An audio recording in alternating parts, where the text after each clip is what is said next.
My theory is that Nika Joy Boy are the same person, and my theory that Sabo destroys Mary Geas. It doesn't make sense for there to be three Joy Boys after all. We know that Luffy, after awakening his devil fruit, is granted certain abilities that allow him to fight future opponents in his own hilarious and entertaining fighting style. Now, we know that Nico is said to bring laughter and peace to those around him, and what does Joy Boy mean? It means someone who brings joy and happiness, and Joy Boy and Nika are the people who liberated those while bringing joy and liberating those under the oppression of IMU Sama. Now, we know that IMU Sama and the world government have been searching for the Nika fruit for over 800 plus years, and since then the Garossi has stated it has a will of its own, and whose will is that? That's right, the Nika fruit possesses the will of Nika, or Joy Boy, and whoever eats the fruit gains immense power that allows one to create and conjure anything into reality by using their imagination, and is only limited by the user's imagination. We know that IMU is confirmed to be one of the first 20, and the original name of IMU is Saint Nero na IMU. Nero, a former Roman emperor, burned down Rome in order to recreate Rome in his own perfect image, and this directly correlates with IMU Sama.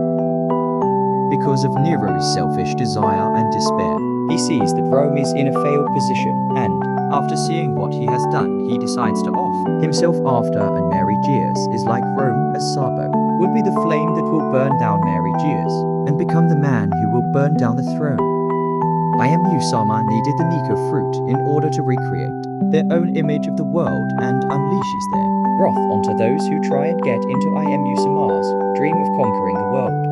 The only way Luffy can truly liberate the world from IMU is if he defeats the very cause of despair and destruction, and Sabo is the fire that will burn down Mary Geas, and Luffy will be the one to rebuild a new era with the Nika fruit.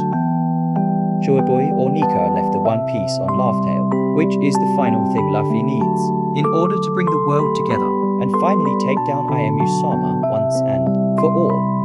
Another thing is that I believe the One Piece is the final piece that will complete Luffy's arsenal.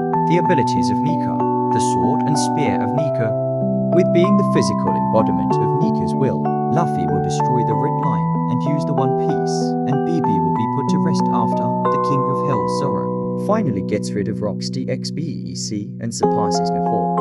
But Shanks will be defeated by Sanji after Sandy becomes a Haki man. Shanks was the one who protected the Sun God's chariot and blade that will finally slay the Garossi once and for all. Luffy finally realizes his limits and creates a new era, which after he put an end to Imus' reign of terror, the world will have finally one piece, and Luffy will have finally